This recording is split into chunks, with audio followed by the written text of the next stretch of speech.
And like all wars, you must look at history, ancient history to the present, and use the same techniques and update them for the present circumstances.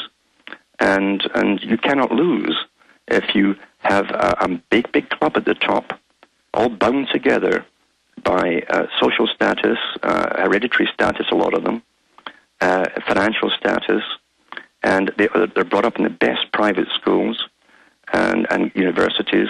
They all join the same clubs as great-great-great-grandpa, and these guys get together with the Council on Foreign Relations and literally do their bit for the big overall agenda. Remember that the Royal Institute of International Affairs is the parent company of the CFR. They couldn't call it the Royal Institute of American Affairs. It wouldn't have gone down well, so they called it the CFR. That's the American branch. They have a branch across the entire planet in every country now. They have a branch dedicated just for the European Union. Every top politician is a member of it. And they take their orders from the top. They must always get on board with consensus, regardless of the party or the leanings they have. And Quigley said that. We take on communists, we take on socialists, we take on fascists, we take on dictators. They're all part of the same system, but they must all agree and come together to agree on, after the big meetings, to go along with consensus on specific areas, and that's what they do.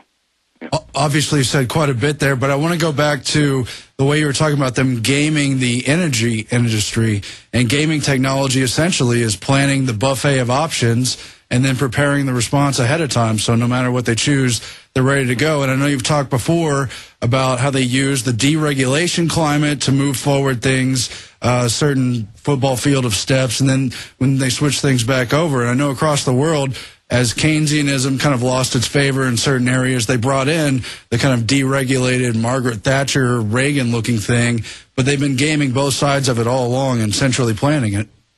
Yes, and actually, as I say, the politicians, I bypass, in my personal opinion, I bypass all politicians, because Quigley has been proven quite correct that every president, every prime minister in the major countries across the whole world since the late 1880s has been a member of this organization that we now know as a CFR. Canada changed the name for their group recently because so many folk were talking about them. They simply changed the name of it. It's the same group. And the Royal Institute of International Affairs. It was started up, remember, by the most wealthy people of the period of the 1800s. And at first, of course, you had the Cecil Rhodes Foundation, and Cecil Rhodes was in partnership with Lord Rothschild to take over the world's wealth. He said that in his own diaries, to take over the mineral and gold and silver and water, all the resources of the world. That was the purpose of it. And then they morphed into the Royal Institute of International Affairs when they joined with the Milner Group. The Milner Group, Lord Alfred Milner, who was from Germany, they was comprised of bankers, the top bankers of the time. That's international lenders, not just your local banks. And they joined with the Rhodes Society to form the Royal Institute of International Affairs. The scientific branch is the Royal Society. That's also part of it. So the whole farce of giving the public democracy was just that. They were given royal charters to set up a parallel government, which they did. And they plan the world in centuries. They plan the populations. It's always been a big problem with them. What do we do in a post-industrial society with the populations? They don't believe in keeping pets around, like pet animals that used to be farm animals. They don't believe turning them into pets. So they're economically minded. They're for sustainability and their own survival. Sustainability means their survival at the expense of everyone else's. It's incredible. And, yeah, of course, on the food, they've been using, just as Bertrand Russell wrote, diet and injections, the genetically modified food, the BPA and other chemicals they put into the food containers, and the stuff they put in vaccines. How much is that going to contribute to the depopulation as much as the kind of overt tactics of literal population management through food? It already has. I mean, we've been living through it since about the 50s, starting with the polio vaccines and all the killer viruses that were in them, some of the cancer viruses. That's all they do is cause cancer. They knew that at the time, like the Simian 40. That's all admitted, it's out there. And of course, they always put a cover on saying, well, we didn't think it would do that much harm, which is nonsense. The because at the end of World War II, you find that the King of England actually had a world meeting with the US and other countries to decide to bring down the populations even further, because the war hadn't killed off enough people. That's mainstream. You can find that in the history books. So they went at it. They don't ask for volunteers. Who's going to volunteer for sterilization, to be dumbed down and to die early? It doesn't happen. So they go ahead with it. And you actually get glimpses of that if you read Charles Galton Darwin's book, The Next Million Years. He was a physicist, a Manhattan Project scientist. And he came out with his book about the next million years of rulership. This is the kind of boast he was giving. But he said the elite must go on, the physically and more mentally superior must go on at the expense of all the rest.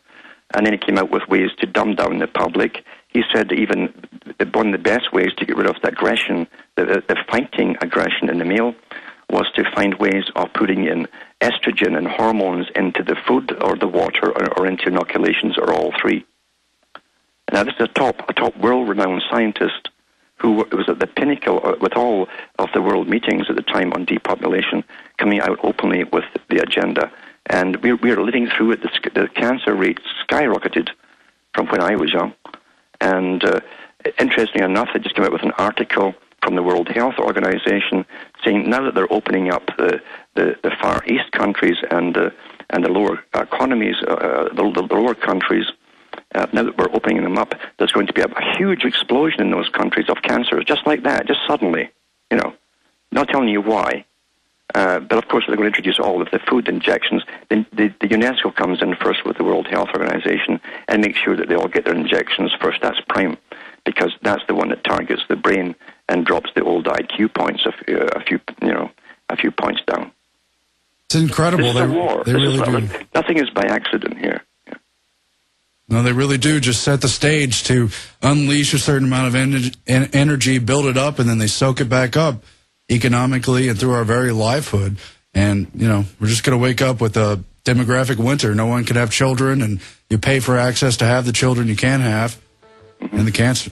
It's disgusting, Alan. I know you know this, but it still sinks in. We'll be back with a little bit more after this in the third hour. Stay tuned with Infowars.com. I'm Aaron Dyke sitting in. Alan Watts still with us. Alan, I want to give you the floor for the remaining minutes, but you mentioned the perpetual war, which, of course, in many ways comes out of Orwell's 1984, largely a critique of that sort of Fabian sect of socialism, that incremental, slow socialism where you surround the population and herd them into these controlled areas.